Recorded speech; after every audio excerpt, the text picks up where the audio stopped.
Well, magandang hapon mga kaibigan at mga kapatid sa pananampalataya. Sa oras na ito, muli po sama-sama po tayo sa pamamagitan po ng 30 minuto upang mag-aral po ng salita ng Panginoon.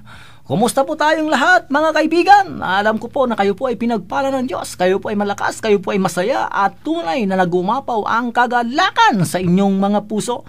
Kumusta po ang bawat isa sa inyong mga kinalalagyan? Pagpalain kayo ni Lord. So oras na ito mga kaibigan, bago tayo pumalaot sa ating pag-aaral, makinig po tayo ng isang napakagandang awitin.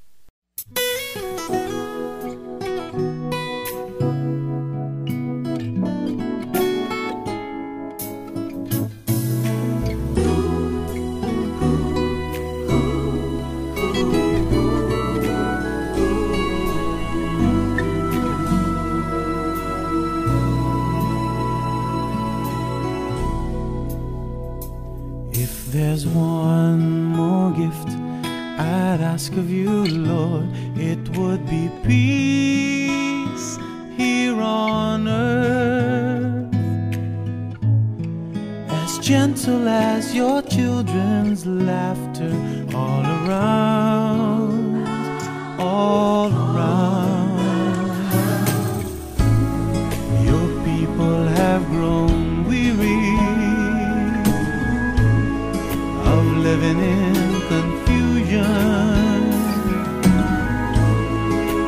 When will we realize that neither heaven is at peace?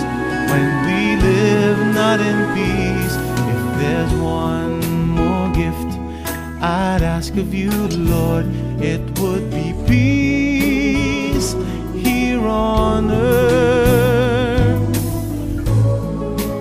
gentle as your children's laughter all around, all around. Grant me serenity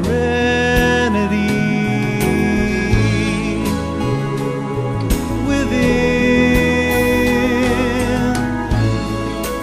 for the confusions around are mere reflections of what's within me. If there's one more gift I'd ask of you, Lord, it would be peace here on earth, as gentle as your children's laughter all around.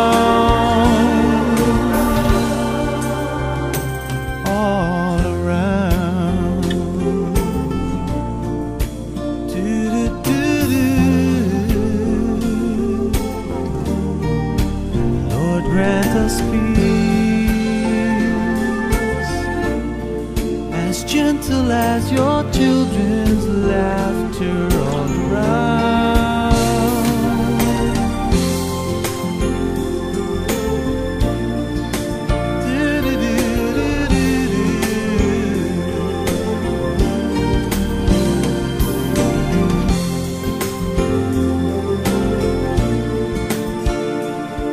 There's one more gift I'd ask of you, Lord.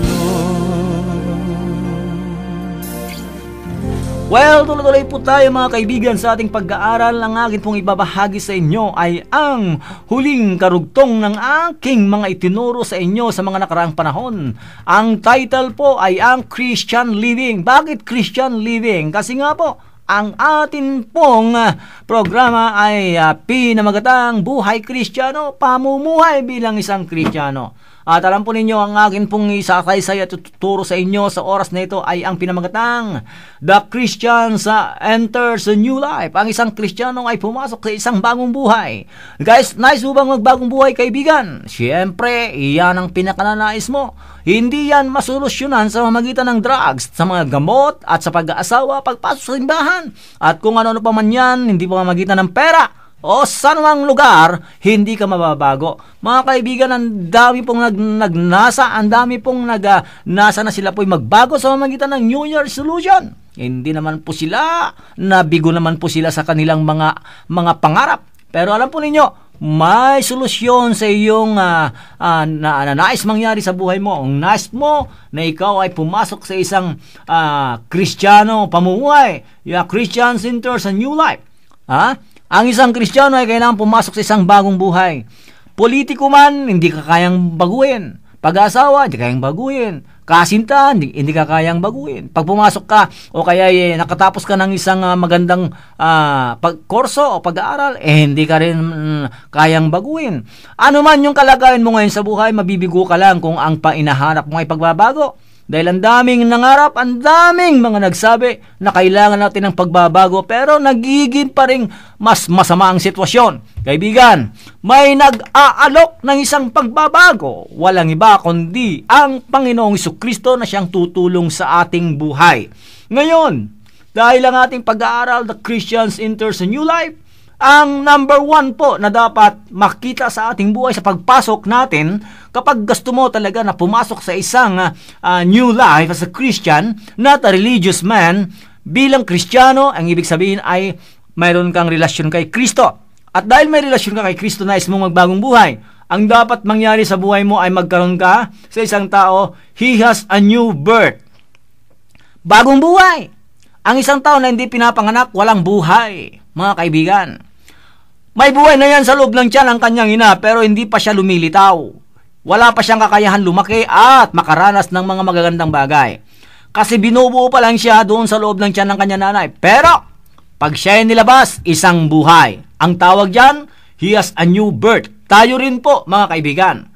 Tayo po ay kailangan pong maipanganak din na espiritual. Bakit? Aba, kailangan po yan. Ang dami kasing tao hindi nilang maintindihan kung ano po yung new birth. Gusto nilang magbagong buhay pero ayaw naman nilang magkaroon ng new birth o maipanganak. Alam mo kaibigan, dito po sa Juan, nais ko pong basahin. 1:13. John chapter 1 verse 13. Ang sabi po nito sa Bible,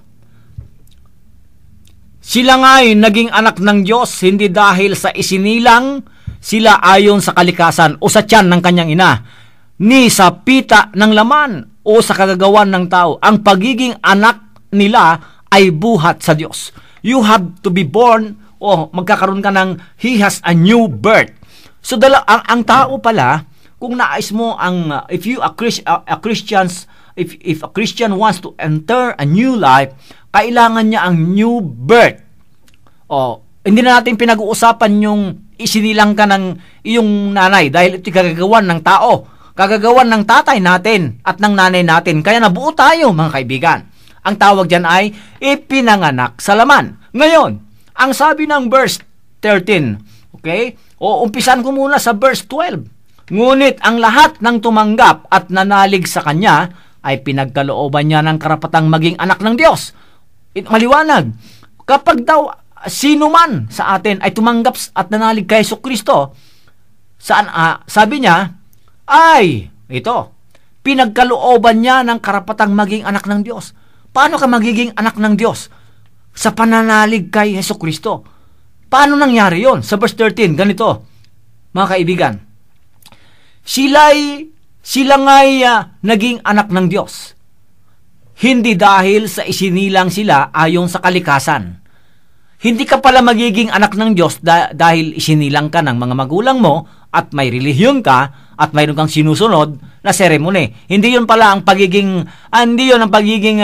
basihan para maging anak ka ng Diyos. Dahil sabi dito sa John chapter 1 verse 13, sila nga'y naging anak ng Diyos hindi dahil sa isinilang sila ayon sa kalikasan. Sabi po niya, ni sa pita ng laman o sa kagagawan ng tao. Ang pagiging anak nila ay buhat sa Diyos. Maliwanag. Kailangan mo, kapatid, na isilang ka sa pamamagitan ng Espiritu. Isinilang ng Diyos. Kung isinilang ka sa pamamagitan ng mga magulang mo, dapat maisilang ka rin sa pamamagitan ng Espiritu. Paano yon? Ganito po. Sa Juan chapter 3. John chapter 3 verse 3. Okay, ganito po. Verse 1, may isang Pariseyo at pinuno ng mga Hudyo na nagngangalang Nicodemo Si Nicodemo po ay Pariseo. Okay. Sila po yung mga masugid po na sumusunod sa kautusan sa lumang tipan. Ika nga. Ito po yung mataas, napakataas ang katungkulan niya. Pinuno nga ng mga Hudyo. Pariseo siya. Ang pangalan po niya ay Nicodemo. Verse 2. Isang gabi siya nagsadya kay Jesus. At sabi niya, Rabbi. Ang Rabbi po ay mas mataas kaysa Pariseo dahil may nakausap po akong Hudyo. Mayroon po akong nakausap na Israelita. Ang pangalan po niya ay Brother Nehemiah. Nung ako pinagtuturo sa Ramon sa isang Bible school, may dumating po na isang Pilipina at asawa po niya ay Israelites o Hudyo. At hindi marunong po mag-English yung Hudyo. Kaya ang kinausap ko yung babae. At alam po ninyo, nagtanong-tanong din po ako. Ang mga Hudyo ngayon pala, mga kaibigan, ang kanilang idol ay si Moses. Hindi masyado nilang pinaniniwalaan sa Jesucristo. Tama yung sabi ng Biblia nireject nila sa Jesus. Upang ang Ebanghelyo ay mapunta sa atin. At tayo po ay nabiyayaan ng habag. Kung tinanggap nila ang Panginoong Jesucristo, hindi po na-extend ang kaligtasan sa ating mga hintil. Kaya pasalamat tayo sa katigasan ng kanilang mga ulo. At alam po ninyo mga kaibigan, ang sinabi po nitong nakausap ko na isang Israelita o Hudyo sa kayong Pilipina,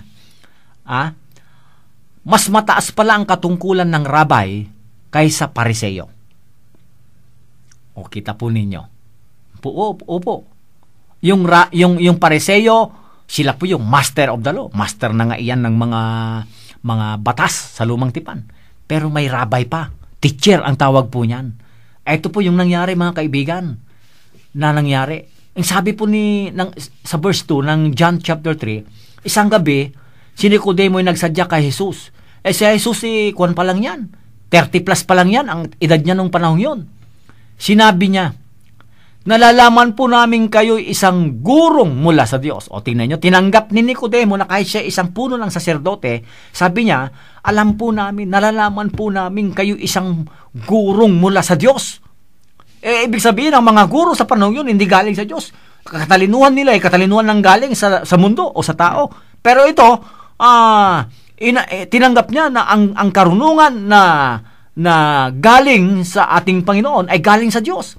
Sapagkat walang nakagagawa sa mga kababalaghang ginagawa ninyo, malibang sumasa kanya ang Diyos. Hindi lang pala nagtuturo ang Panginoon. Bawat tinuturo po niya, may kasunod na demonstrasyon. Ibig sabihin, pag nagturo po siya ng kagalingan, sumusunod ang kagalingan. Kaya sabi niya, hindi lang ito basta katuruan ng tao, kundi ito ay katuruan na nanggaling sa Diyos. Sa verse 3, sumagot si Jesus, sinasabi ko sa inyo, maliban na ipanganak na muli ang isang tao, hindi siya paghaharian ng Diyos. Kita po ninyo yung sagot ng Panginoon, except a man be born again, he cannot see the kingdom of God. Verse 4, paano pong may papanganak na muli ang isang tao kung matanda na siya? Makakapasok pa ba siya sa tiyan ng kanyang ina para ipanganak na muli? Yun po yung tanong ni Nicodemos. Si Nicodemos, expert ng batas, pero nagtatanong siya sa isang katulad ni Jesus lamang na hindi nag-aral. Verse 5, sinasabi ko sa inyo, ani Jesus, maliban na ang tao'y ipanganak sa tubig at sa espiritu. Dalawa po yun. Kapag sinabing ipinanganak sa tubig, pinanganak sa laman. Kasi pag pinanganak yung tao may kasamang tubig. So ipinanganak sa laman at pinanganak sa espiritu. Kaibig sabihin, ang tao'y kailangan maipanganak na 2 beses. Ano yun? Pinganak ka ng magulang mo, pinanganak ka rin ng Diyos. So sabi niya, maliban na ang tao ipanganak sa tubig at sa laman, hindi siya paghaharian ng Diyos. Ang tao pala pag pinanganak lang ng kanyang mga magulang, hindi siya paghaharian ng Diyos. Bakit? Isa siyang religyoso lamang. Kailangan maipanganak ka pala ng Diyos. Maipanganak ang iyong espiritu. Ba't kailangan maipanganak ang iyong espiritu? Kasi nga namatay po yan. Ang ating espiritu ay namatay. Bakit? Nung nagkasala si Adan sa si Eva, minana natin ang kasalanan. Kaya wala tayong karapatan na tumawag sa Diyos. Patay ang ating espiritu. May espiritu ka nga na nabubuhay, pero wala kang kaugnayan. Patay ang tawag dyan. Dead. Sa Ephesians chapter 2 verse 1. You are dead in trespasses. Patay kayo sa pamamagitan ng kasalanan. but you are quickened to the Holy Spirit. Kailangan mabuhay yan. At kailan mabubuhay? Kapag tumanggap ka sa Panginoon, nabuhay yung espiritu mo. At magiging anak ka na, mga kaibigan. Ito po ang sinasabi ng Biblia. Verse 6. Sa verse 6, ang pinanganak sa laman ay laman. Pinanganak ka sa laman, pinak ka ng magulang mo, kagagawan ng mga magulang mo, laman ka. At ang pinanganak sa espiritu ay espiritu. Kailangan mong maipanganak sa Diyos. So, dalawang kapanganakan ng tao. Kapanganakang laman at kapanganakang espiritual. Verse 7, huwag kayong magtaka, sinasabi ko sa inyo, lahat ay kailangang maipanganak na muli. Ito po yung matindi. Talagang matindi ito. Paniwalaan nyo man hindi, talagang matindi ito. Juan 3:7, ang sabi ng Panginoon, ang Panginoong Jesucristo ang nagsasabi nito. Ang sabi niya, huwag kayong magtaka. Marvel not. Huwag kayong magtaka, sir, sinasabi ko sa inyo. Eto sabi niya, lahat ay kailangang ipanganak na muli. Kung nagnanais ka, kaibigan, kung gusto mo talaga, at yun yung desire mo, na makapunta sa kaharian ng Diyos, makapunta sa langit, isa lang ang solusyon. Kailangan mong maipanganak na muli. Hindi mo kailangan sumanib sa anumang iglesia o anumang simbahan. Mga kaibigan, una, kailangan mong maipanganak, kailangan mo man ng pananampalataya, at pagkatapos, yung works, gumawa ka na ng tama, gumawa ka ng mabuti. Huwag ka munang gumawa ng mabuti dahil hindi mo na kailangan ng Panginoon at wala mang isang tao dito na nakagawa ng mabuti na hindi niya kailangan ng Panginoon. Ito ang sinasabi ng Biblia. Maliban, sinasabi ko sa inyo, maliban na ipanganak na muli ang isang tao sa John 3:3. Hindi siya paghaharian ng Diyos. Paano nga maghahari ang Diyos sa buhay ng isang tao kung hindi pa nga siya ipinanganak sa Espiritu? Dahil ang Diyos ay Espiritu. Pag pinanganak ka sa laman, ang naghahari sa iyo ay ang laman. Ang maghahari sa iyo ay ang mga magulang mo dahil anak ka niya. Anak ka ng nanay at tatay mo. So, ibig sabihin, sila yung maghahari. Sila yung mamamahala sa iyo. So, kailangan mo may panganak din sa Espiritu upang maghari ang Diyos sa buhay mo. Yan ang kailangan, kaibigan. Anong kailangan mo? Tumanggap sa Panginoon. Yun yung una kong binasa kanina sa John chapter 1 verse 12. At ang sino mang nanalig sa Kanya ay pinagkalooban niya at tumanggap sa Kanya ay pinagkalooban niya ng karapatan na maging anak ng Diyos. At ang pagiging anak nila ay hindi kagagawan ng tao o ng pita ng laman. Ito ay kagagawan ng Diyos dahil pinanganak sila sa Espiritu. Hindi kasi mainuwaan ng mga tao kapag sinabing born again. Ang ibig sabihin kasi pag sinabing born again, ay magpapalit na naman ng reliyon, ay mapapabuotis mo ng tubig. Hindi po yun, kaibigan at kapatid. Kulang lang kasi sa pagbubukas natin sa ating puso at sa ating mga tainga. Kapag narinig na ninyo na may nangangaral at narinig ninyo salitang born again, allergic na kayo. Ang sabi nyo, ay may bago na mayroon na kaming relihiyon, mandadagdag na naman. Kaibigan at kapatid, ito po hindi relihiyon, ay guarantee 101%. Hindi relihiyon. Nakasulat, John 3:3. Hindi niya sinabi, maliban ng relihiyon ay born again. Hindi. Maliban na ipanganak na muli. May nabasa ba kayong relihiyon dyan? Kaya, minsan pinagtatalunan ng mga relihiyon. Wala po kaming dapat may pagmalaki na relihiyon. Hindi relihiyon ang tinubos ng Panginoon. Namatay ang Panginoon hindi sa mga relihiyoso. Namatay ang Panginoon hindi sa relihiyon. Namatay ang Panginoon sa mga makasalanan. At mga kaibigan, ang tinubos ng Panginoon ay hindi po simbahan. Ang tinubos ng Panginoon ay hindi relihiyon. Ang tinubos ng Panginoon ay mga taong makasalanan. Isa na ako doon. Isa ka na rin, kaibigan. Di ba? May isang makasalanan na isang babae, adultery ang kanyang kasalanan, at sabi ng mga tao, nasusulat sa kautusan ni Moses na kapag nahulang isang tao na nangalunya, nasusulat na dapat siyang batuhin upang mamatay. Ang sabi na si Jesus ay kumuha rin ng bato at tinawakan niya yung bato. Hinihintay nila na ibato ni Jesus ang bato doon sa babae na nahuli sa pangangalunya. At sinabi na Jesus, ibibigay ko ang batong ito sa sino man sa inyo na hindi nakagawa ng kahit isang kasalanan. Alam po ninyo, mga kaibigan, ang lahat ng mga umaakusa sa babaeng ng mga ngalunya ay iniwan ang babae mula bata hanggang matanda at hindi na nila binato. Ibig sabihin, walang matuwid, walang tao na hindi nagkasala. Lahat po tayo ay nakagawa ng kasalanan. Kaya dapat pala tayo na kailangan maipanganak na muli sa Espiritu. Ipanganak ng Diyos. Kailangan natin yan. Except a man be born again, he cannot see the kingdom of God. He cannot enter the kingdom of God. Matanda na si Nicodemo, sabi niya, ibig mong sabihin, Paano pa makakapasok ng isang malaking tao na sa tiyan ng kanyang ina upang ipanganak na muli? Alam niyo ang sabi ni Jesucristo, Pariseo pa naman kayo, hindi niyo naintindihan ang ibig sabihin nito. Kasi nga, ang Pariseo, ang alam lang nila ay kaalaman na galing sa tao, turo ng tao.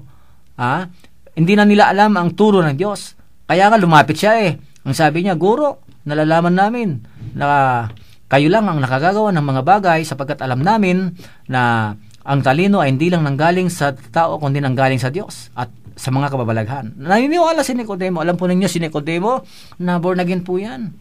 Na-convert yan. Ang ibig sabihin, conversion. Puso po ang pinag-uusapan dito. Kapag tumanggap ka kay Lord, puso po. Yung puso mo, pinalilinis mo kay Lord. So, na-born again yan. Naipanganak yung puso mong bato. Di ba may kantang pusong bato? Yun po, kaibigan. Yung puso mo na matigas, yung puso mo na marumi, binago ng Diyos. Ang tawag po dyan ay born again. Then, gumagawa ka na ng mabuti. Hindi ka na gumagawa ng kasamaan kasi nga nabago na yung puso mo. Yun lang ang mensahe. 2 Corinthians 5:17. Ang sino mang nakipag-isa kay Kristo ay bago nang nilalang, kapapanganak mo lang. Wala na ang lumang pagkatao, pawang bago na. Ibig sabihin, pag tumanggap ka kay Lord, pag tumanggap ka sa ating Panginoon, ang sabi ng Biblia, tinanggap mo sa iyong buhay, pinapasok mo sa iyong puso, siya nang naghahari sa buhay mo. Hindi na ikaw ang nasusunod sa buhay mo. Tinatakwil mo na ang kasamaan, gumagawa ka ng kabutihan, pinanganak ka na sa Espiritu, kaibigan. At dahil pinanganak ka sa Espiritu, ang sabi ng Biblia, maghahari na ang Diyos sa buhay mo. Nais ba ninyong maghari ang Diyos sa buhay nyo? Nais ba ninyong maghari ang Diyos sa inyong pamilya? Nais ba ninyong maghari ang Diyos sa inyong negosyo? Nais ba ninyong maghari ang Diyos sa paaralan, sa munisipyo, sa ating bansa? Papasukin ang Diyos sa puso. Papasukin ang Diyos sa inyong tahanan. Papasukin ang Diyos sa inyong opisina. Tignan ko lang, wala pong magnanakaw. Papasukin ang Diyos sa anumang mga city hall sa ating bansa. Tignan lang ninyo, proteksyonan ng Diyos ang ating bansa, kaibigan. Puro relihiyon, nakakasawa ng mga relihiyon. Kailangan naman natin ngayon ng relasyon, mga kaibigan. Pagbabagong buhay ang kailangan. So, ano po ang sinasabi dito, mga kaibigan? A Christian should enter a new life. Nais po ninyong pumasok sa isang bagong buhay? Kapatid, tanggapin mo si Jesucristo sa buhay mo. Yan lang ang solusyon. Napapagod ka na? Kailangan mo ang kapayapaan, kailangan mo ang blessing, kailangan mo ang kayusan ng pamilya, kailangan mo ang matahimik na pamumuhay. Isa lang, kailangan si Jesus ay maghari sa buhay mo. Kaibigan, panahon na ito. Manalangin tayo, sumunod kayo. Sa panalangin mekling ito at sumunod ka, tinitiyak ko sa iyo, kaibigan, magkakaroon ka ng buhay na walang hanggan. Hindi ka na nung dati, ikay magiging bago na. Manalangin tayo, huwag kayong mahiya, sumunod kayo. Dakilang Diyos, sa oras na ito, ako po'y lumalapit na nagsusumamo, humihingi ng tawad sa lahat ng nagawa kong kasalanan. Patawarin niyo po ako, Panginoon, mula sa isip, salita, at sa gawa. Pinapatawad ko rin ang lahat na nagkasala sa akin. Panginoong Hesus, inaanyayahan kita na pumasok sa buhay ko, pumasok sa puso ko. Ikaw ang maghari sa akin. Ikaw ang aking Panginoon at tagapagligtas. Marami pong salamat, Panginoon. Ito ang aking dalangin sa pangalan ng Panginoong Hesus. Amen. Kaibigan, kung ikay sumunod sa panalangin ng buong puso, ang tawag dyan na born again ang iyong espiritu, pwede ka nang dumalangin sa Diyos diretso. Mapapakinggan ka na niya. Sabi ng Jeremiah 33 verse 3, call unto me and I will answer you. Tugunin ka na ng Diyos. Muli po, ang programang ito ay patuloy po rin yung mapapakinggan tuwing linggo, alas 5 ng hapon. At sa mga kaibigan po natin, nakasama natin dito sa radyo. Una, ang ating founder, ang ating evangelist, si Evangelist Emil S. Walat. Ang ating kasamang pastor, si Pastor Donald Castro. At ang mga kaibigan po natin dito sa radyo, sa engineering department, si Brother Luz Lalata at si Brother Dante Docosin. Ito po ang iyong lingkod na patuloy na nag-anyaya. Walang iba kundi si Pastor Alex. Pagpalain kayo ng Diyos. God bless you all.